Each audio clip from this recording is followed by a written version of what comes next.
Welcome to The Fight on Matrix Midwest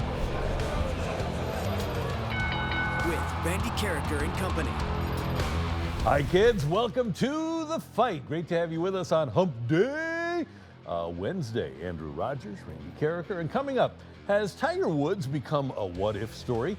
Next week, not Masters Week, is a tradition unlike any other. And our Wednesday visit with Joe Vitale coming up. But first, the Redbirds offense breaks out. Okay, it's the Memphis Redbirds, but still, the Cardinals scored 5 runs, 5 of their 7 hits driven in by projected minor leaguers this year. 3 of their 5 RBIs came from guys in Memphis. You had it yesterday. You had a lineup of people that had provided statistics this year in spring training. Are you sticking with it? I think I need to add Barrero to it. There you potentially. go, yeah. Yeah, this is the lineup that is producing in spring, and if you want a team that will compete, you want the hot hand at the right time, and it's unfortunate because the Cardinals won't do anything near as what that offensive stat lineup was showing, but it is good. Yeah, Eric Fetty giving up the 3 home runs, and that's because he's wearing number 12 as a starting pitcher. If he would get to a normal number as a starting pitcher, he would perform a lot better. He did give up 6 earned runs on 7 hits in 4 innings, didn't strike anybody out, and that's who Eric Fetty is. I think one of the issues that the Cardinals are going to run into, Andrew, this year, as they've run into in the past, is John Mozeliak said a couple of years ago, we're going to change our style as a pitching staff. We're going to go swing and miss, which everybody else did like 7 years ago. And the Cardinals have tried to switch to swing and miss, but who was the only pitcher available last year at the deadline for them? Eric Fetty. Is Eric Fetty a swing and miss guy? No, he's never averaged a strikeout an inning. He's not the typical successful major league pitcher right now. He is what he is, and for better or worse, that's what the Cardinals have. Yeah, this is just the situation that the Cardinals put themselves in. This season, it's all going to be about you'll get some consistency from some, and then you'll see the bad outings from another. And that's as a fan, you're not going to get the competitiveness that you had in years past. This is the team. This is the group that will go out there. And it's not like this team is losing to the Dodgers or they're losing to the Texas Rangers. No, Randy, they're losing to the Marlins right now. Yeah. This is the 3rd time in 4 spring training games that the Cardinals couldn't beat the Marlins. Okay. That's the issue. Okay, I'm going to give you the opportunity. You're Bill DeWitt. You're a billionaire, okay? Mm-hmm. You can walk away from Eric Fetty's $7.5 million. Just you can DFA him if you want to get Michael McGreevy into your starting rotation. You doing it? I'm doing it right now. I would have done it yesterday. Yeah. Michael McGreevy needs to be a starter. And you don't have to do that with Fetty. I'm just saying, you can go out, you can find a taker for Eric Fetty, but it's stupid, not stupid. It's not particularly smart to try to build for the future and try to win for the future with Eric Fetty in your rotation. Memphis Redbirds, Cesar Prieto, 1 for 2 with a run. Jose Barrero, he mentioned him, 2 for 3 with a couple of RBIs. He's had a great spring. The guy's hit less than 200 in 139 minor league games, or major league games, but Barrero is now hitting this spring 286 with a couple of homers and a 994 OPS, and has a chance to make the team over Fermin. Yeah, and I actually think the reason for that is he's that super utility guy. He can play any position you want on the infield, excluding first base, and you can put him in the outfield. Anybody can play first base.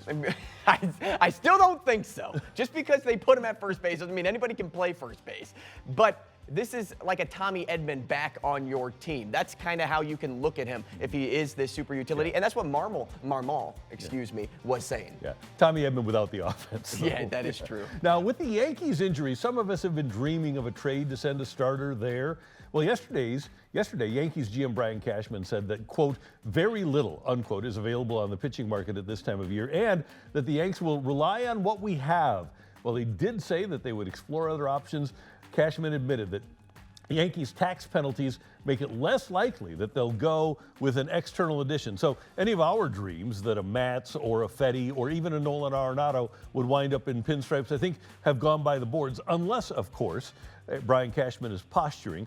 General managers have a tendency to do that, but I don't think that with John Mozeliak being the other guy that he would be talking trade with, I don't think that he would need to posture in the media Cashman wouldn't with John Mozeliak. I think the Cardinals guys are going to be here, and the Yankees aren't going to get any of the Cardinals guys. Yeah, and that just adds to frustration for Yankees fans. And it's exhausting to be a Yankees fan right now because they get so close, they spend so much, and can't get over the hump. And then they put themselves in this situation where they took a page out of the Cardinals playbook and said, no, we're not going to go out and sign guys to help fill holes in this rotation, in this roster. No, we're going to fill it internally. And then you look at their depth chart and you see DJ LeMahieu has a nice O next to his name. That means out. You see up and down their rotation. Garrett Cole's not going to be pitching at any point this season. Yeah. You asked me, Randy, if I was Bill DeWitt, would I just DFA Fedde today? What if we could work out a deal with the Yankees where I paid the Yankees some money in order to take on Fedde? Do you think the Cardinals would be willing to do that in any scenario? They should be. I don't know if they are willing to, but they should be. And the Cardinals are still enamored of their starting pitching depth more than we are. Kids, later in the show, you can help us build a parlay. Now, we need you degenerate gamblers out there to take note. All you need to do is go to your phone, find a single bet you like, and send it to us. You can text us or you can email us. And Andrew's going to make a bet. Randrew's going to make a bet. And you make one. Yeah, we're kind of like Trailer. We're Randrew. And we'll put them together. Amen to that. We'll build a parlay. Text in 314-624-0414 with your bet. And if you have any questions, you can ask us anything. It's Wednesday. You can ask Uncle Randy. Text in or email us at thefight@matrixmidwest.com. All right, this from Tiger Woods on X yesterday. That's Twitter for the uninitiated. He planned to play in the Masters next month. And he put this statement. As I began to ramp up my own training and practice at home, I felt a sharp pain in my left Achilles, which was deemed to be ruptured. This morning, Dr. Charlton Stucken of Hospital for Special Surgery in West Palm Beach, Florida, performed a minimally invasive Achilles tendon repair for a ruptured tendon. The surgery went smoothly, Dr. Stucken said, and we expect a full recovery. All right, first of all, I used the word ruptured twice there. And you emphasized it both just for me. Yeah, he doesn't like the word ruptured. That gives me chills. It runs up and down my body. All right, if he wasn't before, is Tiger done? I ruptured, torn Achilles. Most athletes, when they suffer that injury, are, if not done, pretty close to done. Aaron Rodgers came back and had an okay season. Kevin Durant has been okay. They've never been the same. People just don't come back the same after Achilles injury. And on Especially top of when you that, have to walk 18 holes 4 days in a row. And on top of that, he's 50 years old. Yeah. The guys that you mentioned, well, I guess Aaron Rodgers is pretty close to that age now, but he's still probably 8 years off of that, and he's playing an intense sport.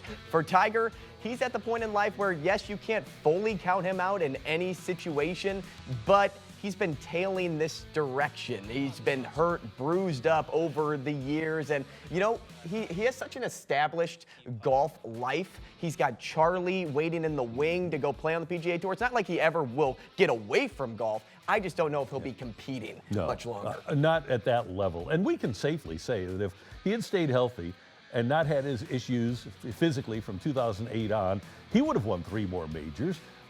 I wonder, can you call him the GOAT, though? With what Jack Nicklaus did, in the time frame Tiger did it, it was unbelievable.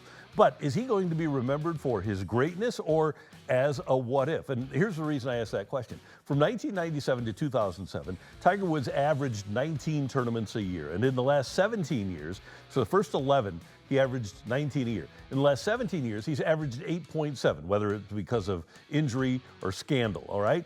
In the last 5 years, he's played a total. In the last 5 years, he's played a total of 20 events. And that is not going to get you to that point where people say, okay, if that would have been his career, nobody would have ever said he was great. But the first 11 years were epic. I still think, relatively speaking, so you put Tiger and you put Jack next to each other in their primes on a golf course, I think Tiger wins. And for me, he's my GOAT. And that is saying something for my generation of golf watchers, golf enthusiasts.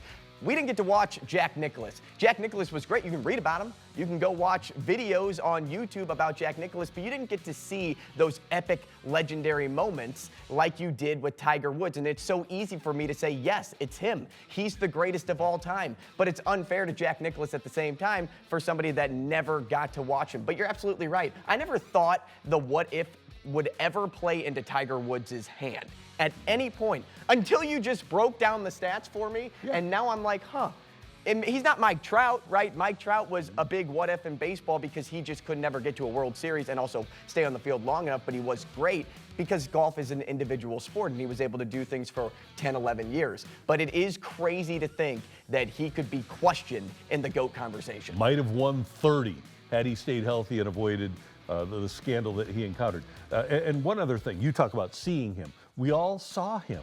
NBC's Roger Maltby with one of the all-time great lines. He said, Tiger doesn't just move the needle, he is the needle. And I don't think there's ever been a more dominant force in a single sport than Tiger. When he played golf, golf existed. When he didn't play, it didn't. And the ratings reflected that. That's 100% true. Remember the PGA Championship in 2018 when Brooks Koepka was making a run? He had it basically locked up, and then all of a sudden, who was making noise on the back end? Tiger Woods. Yeah. And how many people stuck around to flood the 17th and the 18th hole at Belle Reve just to watch Tiger Woods? That's the impact he has on the game. It was unbelievable and sad that he suffered the ruptured Achilles. We just hope the Tiger can lead a life where he gets around now rather than getting out there and playing golf. Just getting around will be great for him. The Blues are off until tomorrow night when they resume their road trip in Pittsburgh. Both Vancouver and Calgary have games in hand on the Blues, and they play tonight in Calgary. The Canucks hosted Montreal last night and lost 4-2. So they'll catch the Blues in games played tonight. Calgary has 70 points. Vancouver has 69.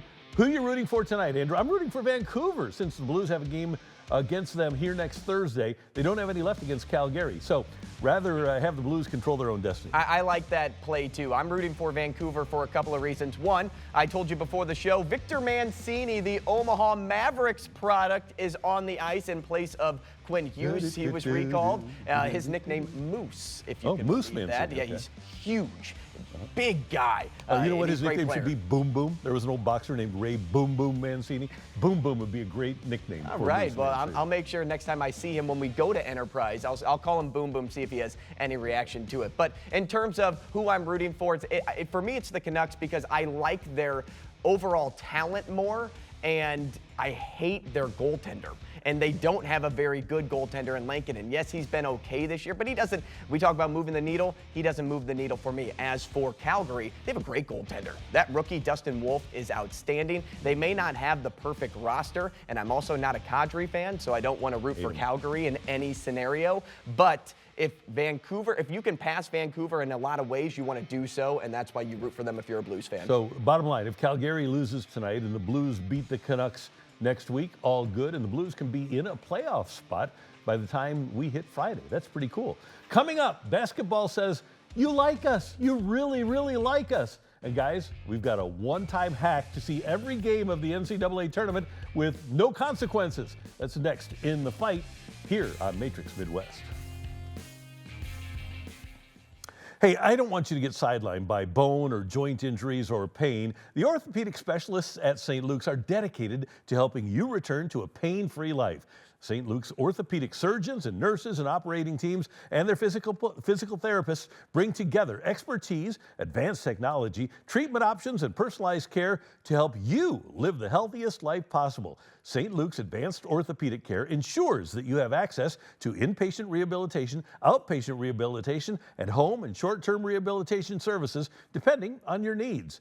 Spring starts next week, and the weather this week has us all out on the golf course or the pickleball court. That's kind of dangerous, and running. And if pain is keeping you from enjoying your favorite sport or activity, St. Luke's wants to get you back in the game.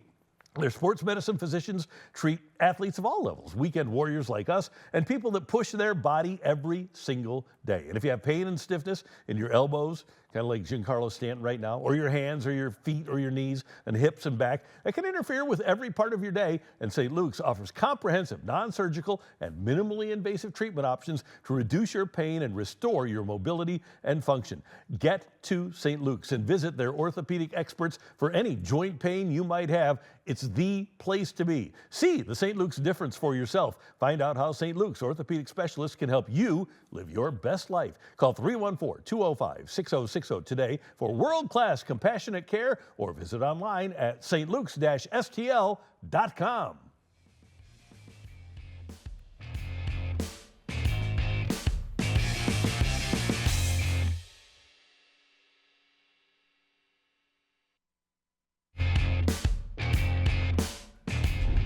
The Cardinals and Mets play at noon today, and we are justifiably concerned about the Cardinals' offense so far this spring. But the three teams below the Cardinals in OPS so far this spring are the Padres, who expect to win, the Mets, who expect to win, and the Braves, who expect to win. So should we be really worried?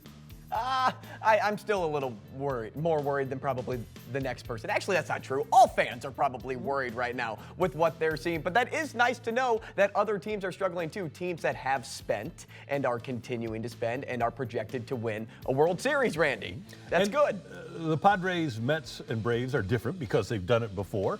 They've been to the playoffs. They have lineups with established people. I mean, you look at the Padres with Machado and Fernando Tatis Jr. and Xander Bogaerts, and you look at the Mets signing Juan Soto, and they've got Alonso, and the Braves have Austin Riley and Ronald Acuna coming back, and Olsen. They all have players that are established. So I'm not saying that we shouldn't be worried.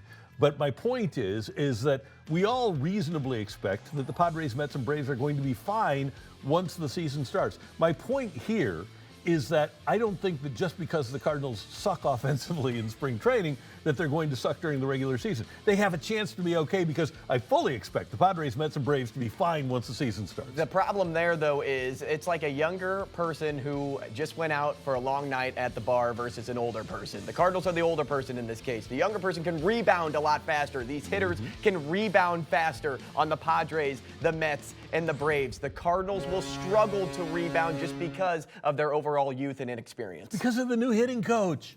All right, latest bracketology at ESPN has Illinois as a 6 seed and Mizzou as a 7. First of all, I think that's reasonable, the way that the Tigers have stumbled down the stretch, and Illinois has not had a great year by their standards, but they're a good 6th seed, and Joe Lunardi has SIUE as a 16 seed playing in the play-in tournament a week from tonight in Dayton. Regionally, I just think this is great for St. Louis in terms of in college basketball fans, because SLU is making their run at trying to win an A-10 title and make the tournament. As you said, Mizzou and Illinois already locked in for the tournament, and SIUE. Regionally, this is great, and I wonder who's going to go the furthest out of any of these teams. But you're right, Illinois has had an up and down year. Mizzou, of course, tailed off on the back end of the year, and then SIUE making magic as a 16. Now, when you have to go up against Duke, Houston, Florida, Auburn, probably going to be a little difficult if you get out of that first round matchup. By the way, if Lunardi is right, Mizzou would play Illinois in the round of 16.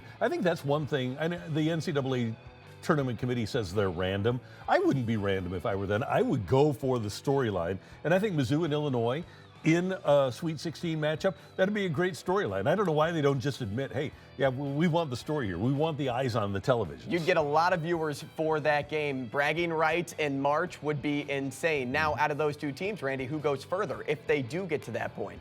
Right now, Illinois. It's not looking good for Mizzou. By the way, the number 1 seeds, according to Lunardi, Duke, Houston, Florida, and Auburn. I have no disagreement at all with those 4. No, those are the best 4 teams in college basketball, and they have the best players on those teams in college basketball. All right, we said before we went to the break that basketball said, you like us, you really, really like us. ESPN announced yesterday that the Celtics' 111-101 victory over the Lakers on March 8th, that was last Saturday night, averaged 4.61 million viewers, making it the most watched non-Christmas regular season NBA game in 7 years.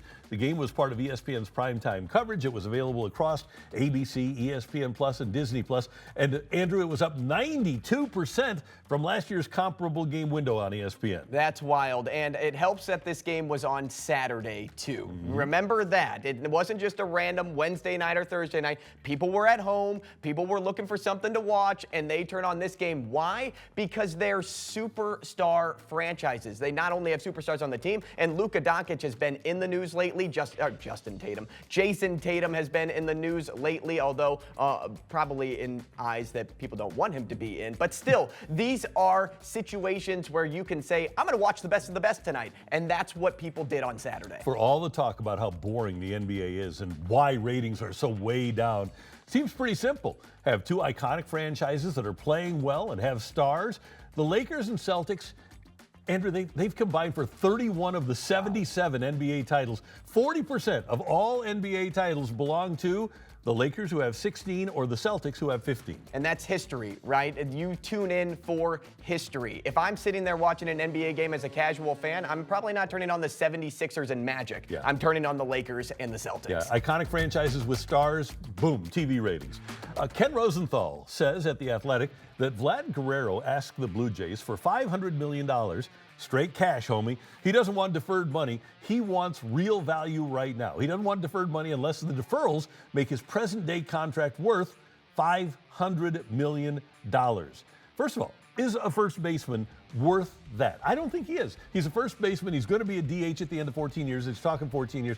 Great player, great hitter. But is he a $500 million player? If he's hitting like he does the last year and the year before that, I think so. I think you have to pay the guy this amount of money because that's just what you are paying superstars today. You're absolutely right. He has always fluctuated in weight. Now, he used to be a lot bigger, right? Mm-hmm. Remember when he was playing third base? He was a lot heftier. He's still a little heftier, but he slimmed down a bit. As for the first baseman argument, I know you don't love paying first baseman, that type of money because you think it's an easier position to play. Mm-hmm. And whether that may be true or not, he still hits the ball consistently. He's over a 300 hitter, and he can rake. You want a guy on your team like Vladdy G. Now, I'm going to contradict what I just said.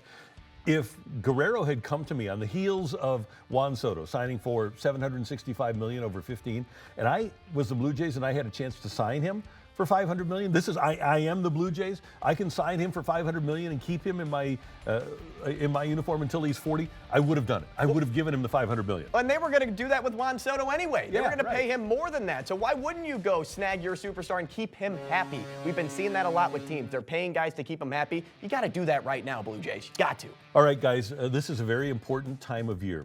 This from ESPN. Quote, in the last several years, urologists across the country have reported increases of as much as 50% in the number of vasectomies scheduled in the days leading up to the NCAA tournament.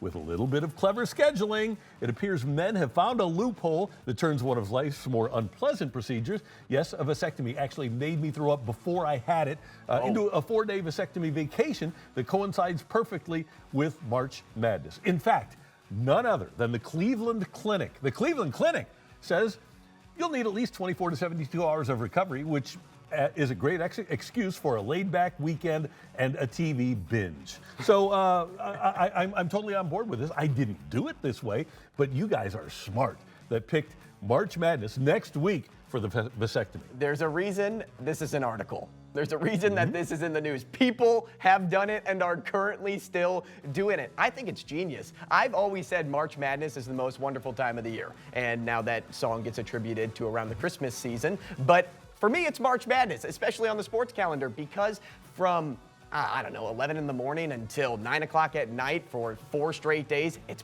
basketball. And they know how to plan their schedules, Randy. Okay, Andrew has one on the way. I've retired. When you retire, are you in? Or are you going to go with the World Series or the Masters? When are you going to schedule this thing? The good news is I have some time, and if the Cardinals or Blues are making a run, maybe I do decide later on, but I'm sure you have to schedule a lot in advance, and if that's the case, I will schedule around March. Yeah, you really will. I think you can schedule in January to get to be, quote, taken care of for March Madness. Yeah, but there's a lot of choices, especially here, because the Cardinals are going to get back in October to the World Series. Maybe it's your Stanley Cup. Maybe you like May and June. I don't know. Find a weekend, and it's a tradition unlike any other. That's all you need to know. Keep it on the couch. There you go. Those are your quick hits. And coming up, it's Wednesday. It's Joe Vitale Day here on The Fight on Matrix Midwest.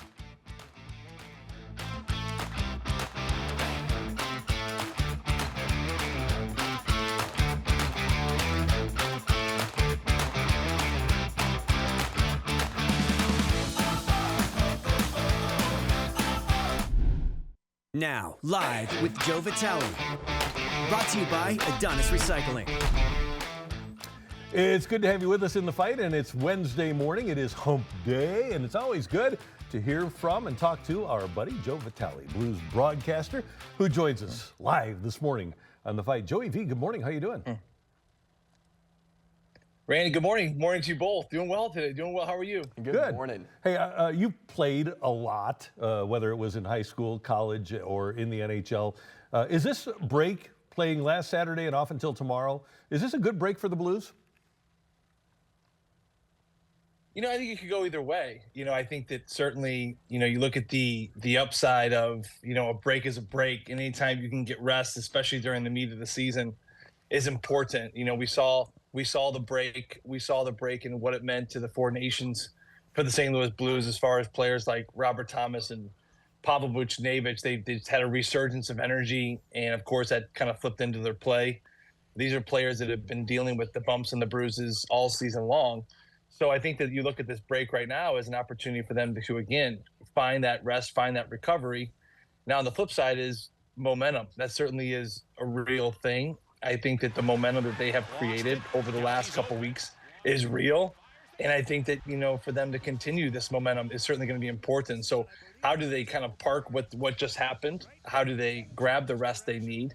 But then, of course, try to pick up right where they left off with the hockey that we saw before they headed into this little 4-day little hiatus. And Joe, I remember a couple of years ago, I think it might have been, the Blues were in a really good run, and they were playing all the time. They were either playing 3 or 4 day weeks, and you told me, hey, if players cannot have to practice and all they have to do is play, that's golden for them, right? If they could get into that scenario, I know that you love that, just playing games and having the off days. Yeah, I mean, that's what makes playoff hockey so fun for me because, you're playing and then the day off is just strictly rest. And this is a trend, Randy. I mean, you've been following sports for as long as, I was probably alive. Longer obviously. than you've been alive, yeah. But yeah, I was going to say that's fair. I don't want to age you too badly here, but, they used to find that, the off days were the days for, the strength training, to work out in the gym, because they didn't want to overwhelm a player during the game. Now the biggest trend over the last probably decade has been rest and recovery. And, I think that something for the rest and recovery now they find that is like one of the two big pillars of how a player is going to function, how a player is going to perform. If there's nutrition, hydration on one pillar, is rest and recovery on the other. I mean, they found now that rest and recovery actually is even more important than a workout. So, and I bring all that up because now the off days are dedicated just to that rest and recovery. Where in the past they'd be working out. So the question becomes for fans out there, when do these players work out? When do they strength train? Obviously, maintaining, muscle maximum is important throughout a season. They strength train after the game, so they go all day, they morning skate, they play a game at night. And then of course, right after the game's over, they strength train. They're in the gym for another 20, 30 minutes. Believe it or not, when you fans are driving home, listening to the great voices on 101 ESPN, they're strength training, so it's crazy to think that, but at the same time though, that's where this game is at. So for players right now, especially this time of the season, it is play and then take your breaks, because as far as the details of the game and the systems, they're pretty much dialed in right now. The beginning of the year may be a little different. October, November, it's a little bit different. But I think February, March, as we head into April to the grind part of the season, the teams that are in the hunt or in the playoff spot, they're there for a reason. So they understand what it takes. Now it's just really about that rest and recovery, and those days off are really dedicated to those days off. Joe, you played with great leaders over the years. Crosby, Doan. What does it say about the value of leadership in hockey that the Blues prioritized keeping Schenn? Yeah, I mean, listen, it's super valuable to have a person there with great presence. It's not just about what he says. It's not about how he performs. It's just the presence. We all step into a room, and you can read energy pretty quickly. First time I met Randy, I'll never forget, big smile on his face, very energetic, great personality. His eyes kind of squinted, right? You felt that he was excited to be in that room with you. And of course, what does that do? That it turns me into, okay, this guy's excited to meet me. I'm excited to meet him. And it turns into just an excitement energy. You see the guys all hugging each other right now. That's the energy that captain provides. It's the aura from which you need that is leadership. It's the presence. I've always said that you may not see your leader, you may not hear him, but you can always smell him. He's around, and body language, guys, it's been important for as long as we've been alive, we've been around. I was talking to someone the other day. He was asking me about yawns. I sit here and I take a big yawn. You know, it's contagious. Why? Because you start to yawn, and they've actually done a lot of depth into why are yawns contagious. And the best theory, although there's nothing proven, but the best theory for why yawns are contagious is because you go back hundreds of thousands of years ago before humans had language. We communicated just through body language, right? We would say hunt, we would just do this and point, let's go, and eat, we just would do body. Now imagine you're in a village and one guy starts to yawn. That signal to the entire village, it's to your kids, that's bedtime. So that's where yawns really became contagious, because it's the body language of one person in the tribe signaling to the other person it's bedtime, and then everyone else starts to yawn, and then they fall asleep. So this goes back, hundreds and hundreds of thousands of years ago to when we evolved.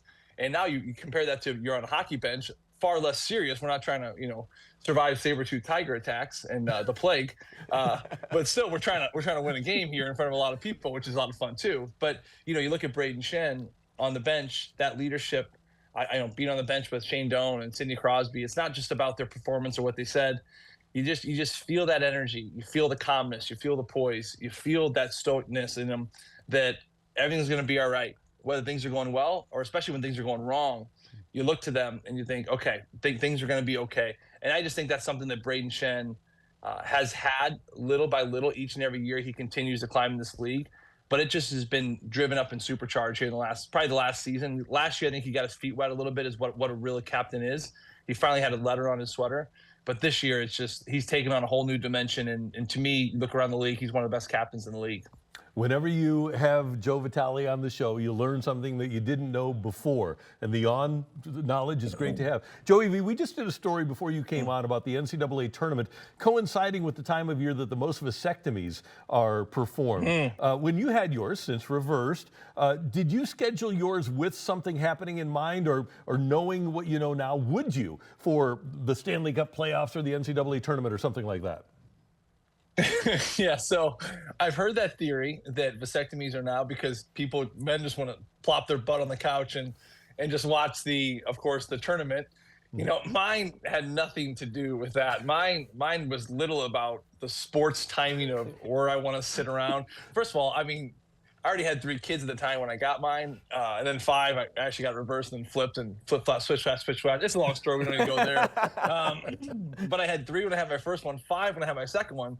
So I'm not thinking like, oh, I'm going to schedule around a sporting event, because there's no hope that I would ever get a chance to get away from my gang. So it was less about that, and it was more just about, we have these healthy babies. Everyone checks out great. If I don't get a vasectomy right now, I'm going to have 100 kids, because my wife can't keep her hands off me, and vice versa, of course. So no, it really was just that. Once they're good, and everyone's good. And so no, I walked away from both of my procedures with the old frozen sack of peas, and right to school pickup, right to hockey practice that night. And I think I called the game that night as well. So there's really no rest for the weary. I hate to break it to all you men out there. I hope your wives aren't listening, but it's not nearly as bad as childbirth. So take a couple Advil, suck it up, Buttercup, and let's get ready to go. Gosh, wisdom teeth put me on bed rest. I can't imagine going to do something like that after that procedure. Joey, I told the story earlier. When I went in and the doctor told me what was going to happen, this was a week before the procedure. When the doctor told me what was going to happen, as I'm walking out, my face was flushed. I was sweaty. I had to ask the receptionist, I said, where's the bathroom? I had to go in and throw up because they told me what was going to happen to me. Listen, yeah, I'd rather not know. It's like, to me, it's like the epidural shot. Like if a woman's, giving birth and you see that needle, if you don't want to see the needle is the size of a ruler, which is of course 12 inches.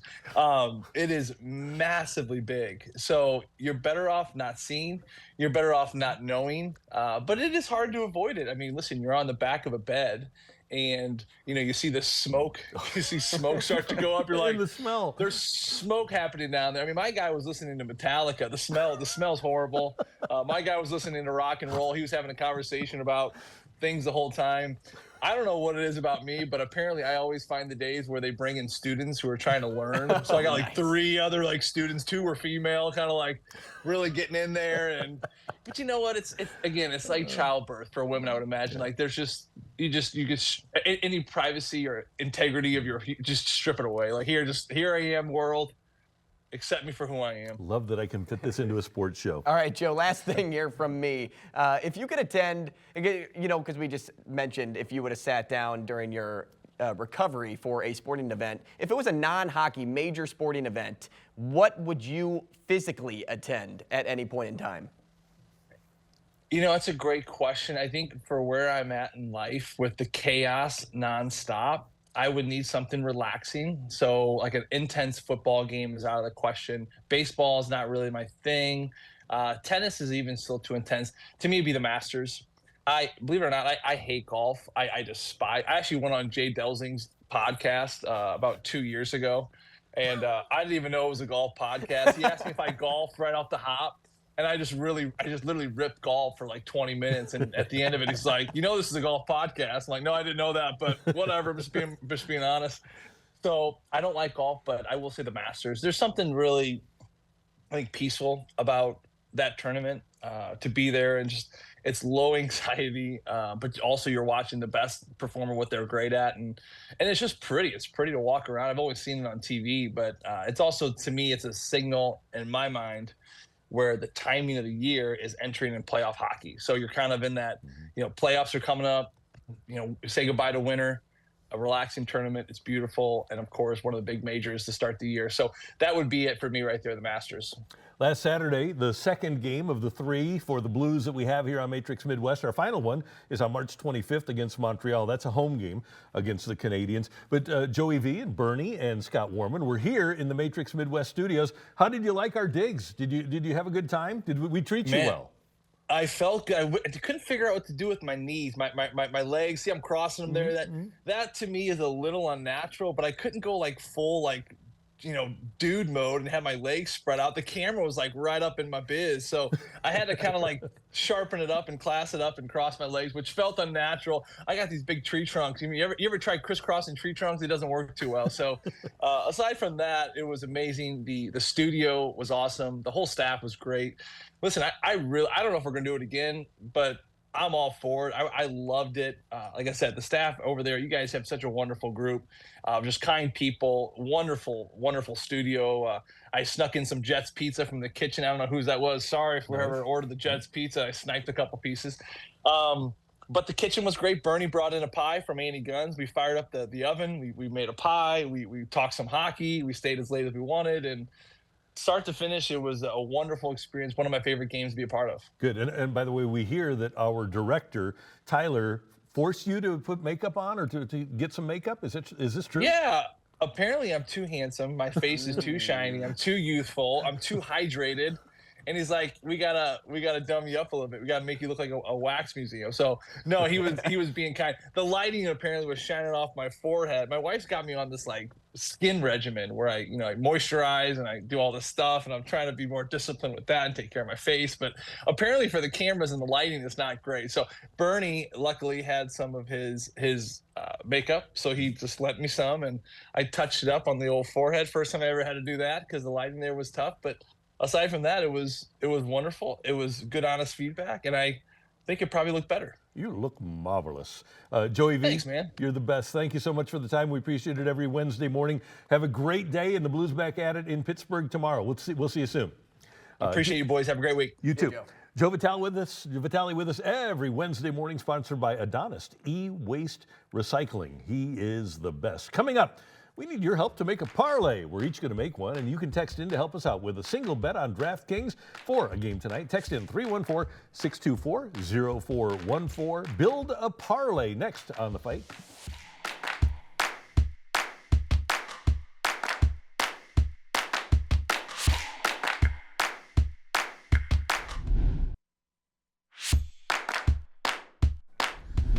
All right, we are going to build a parlay. Thanks to Brad for checking in. He's got a bet for us later. But, man, this just stuck out to me, Andrew. I'm going to go with that classic Pac-12 battle. The conference has been amazing this year. Pac-12? Yeah. Not Pac-12. Yeah, no, UCLA has been great. Oregon's going to the NCAAs.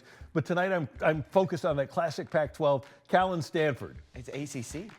No, The ACC. It's the ACC. Cal and Stanford. The ACC is the Atlantic Coast Conference. I know. Believe it or not, though, they have Atlantic Coast Conference teams on the West Coast now. Never mind. Stanford is a 5.5-point favorite, and I like them on the line at -112. So there you go. Boom. Stanford in the ACC tournament. How stupid is that? Cal and Stanford in the ACC tournament. Absolutely ridiculous. Absolutely ridiculous. We talked about maybe even changing the name of the ACC. That needs to be done. Yeah, it's well, I think we already have. Yeah, the BCC. Yeah. BCC. Oh, dual coast. Oh, the DCC. That's a great idea. That was our producer Tyler in our director. ear. Yeah, Whenever you see us looking up into the heavens, we're listening to Tyler. Yeah.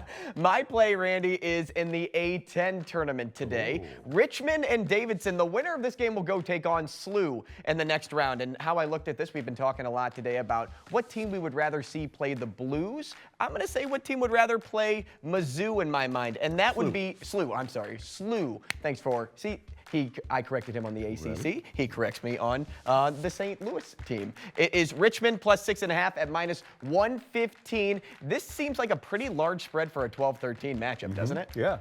Yeah. So I'll take the 6.5 points that Vegas is giving me. Okay. Good. That's a good call. All right, and then Brad checks in with his bet for tonight. And we are going to noon game.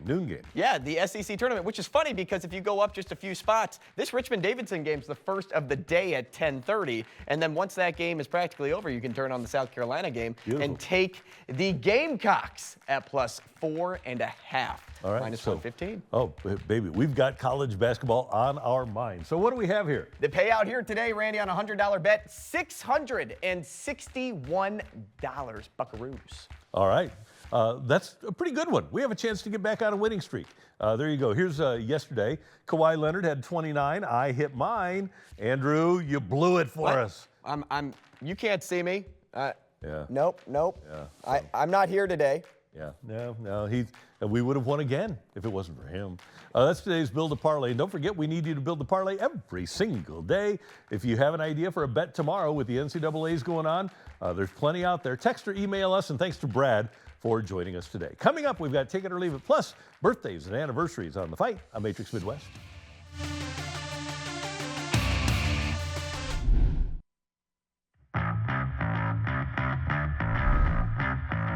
Take It or Leave It's going to be fun today. I'll get started because I have mine done.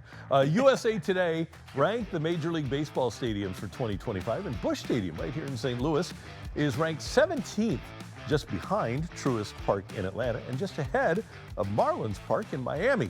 Of course, PNC in Pittsburgh is number 1, Oracle in San Francisco number 2. But Andrew, take it or leave it. Because of the BFIB, best fans in baseball, Busch has to be in the top half of all of baseball. This is kind of smart, Alecky. Best fans in baseball when we're winning. That's kind of smart, Alecky. Yep. Well, I'm going to take it because we're die hard here in St. Louis, so they should be. But guess what? MLB doesn't view it that way when we've seen stadium attendance trickle off over the last few seasons. There is not a scenario in which the Cardinals and Marlins should be right next to each other in any category, and that includes quality of stadium. So I'm going to take it, but I think the Marlins need to be lower. We've got to be in the top half, don't we? Have to be top 15. All right, so you might have noticed a shot that Randy threw. You see this? This is mine. This is when you don't do your homework, kids. Stay in school. Randy, my take it or leave it for you is this, right off the dome. So Puka Nacua has given up his number to Devontae Adams. So he's just going to take 12. But Puka Nacua is a superstar. So if he's not going to replace all those people that bought his jerseys over the years, take it or leave it, Adams should pay for every jersey wearer to now have a Puka Nacua 12. That should be the gift. I'm going to absolutely leave that. Now, Devontae Adams has the capability to provide each of those people that bought a number 17 Puka Nacua jersey. He could just get them a free Crunchwrap Supreme from his own house. So I think I'm going to leave it. That is true. If you have a restaurant in your house, you can do anything. I am going to take it, but maybe you limit it. Like the first 1,000 fans that turn in their jersey on a certain day can get a Puka Nacua 12. All right, let's watch this. A few days ago, we saw one of the wildest sequences in the ball strike era. Dodger catcher Hunter Fiducia challenges 2 strikeout calls in a row. Okay, there's the first one. Missed by less than a tenth of an inch. Yep, pretty good, pretty good. And then he's going to challenge again. That was a game, 2 game-ending strikeouts. He keeps the game going. Then the third pitch. Watch what happens on the third pitch after he wins his second challenge in a row. Okay, you know the strike zone. You know the strike zone. You don't know the strike zone. Swing and a miss. Oh, come on, Hunter. So take it or leave it. If you strike out that badly after winning 2 challenges, you should lose your right to challenge for the season. I'm going to 100% take that one. Absolutely. I am going to follow in suit and say take it too, Randy. What should have happened is if you're going to challenge 2 pitches in a row, you should have just watched the pitch. No matter what, right, whatever exactly. was happening on the third pitch, you just watch it again. Yeah, absolutely. All right, there you have take it or leave it. Coming now, it's time for birthdays. P.J. Walters, part of the big Colby Rasmus trade that rebuilt the 2011 Cardinal bullpen at the deadline, is 40 today. P.J. Walters is 40. He was number 40, so that's pretty good. He went to Toronto in that deal. Former Met Darryl Strawberry, who lives here now in O'Fallon. He was part of the MLB Network broadcast the other night, wearing his Mets uniform. Strawman is 63. Good to have him here in St. Louis. Went to school with his stepson at Lindenwood, Oh, believe yeah? it or not. How about that? That's great. How about this? This is one of the all-time great performances. Former Blues goalie Brent Johnson is 48 today. In the 2002 playoffs, Johnson had a 3-game shutout streak against the Blackhawks, tied for the longest shutout streak in NHL playoff history. He was brilliant during the first part of those playoffs. So he was great. So happy birthday, Brent Johnson, 48. I can't believe you're 48. On this date in 2020, the NHL announces the pausing of the season due to the COVID-19 pandemic. At the time, the Blues led the Western Conference with 94 points and won 10 of 12. They were poised to repeat as Stanley Cup champs, but COVID ruined it. When they restarted the season, they were in the bubble and the Blues just weren't ready. They'd lost all their energy and their gusto, and they were knocked out in the first round of the playoffs. So that was kind of a bummer. Well, that was a big-time bummer. They would have won the Stanley Cup. All right, here's what we got coming up on TV today. A big one for the Blues, Vancouver at Calgary on ESPN Plus at 8 o'clock.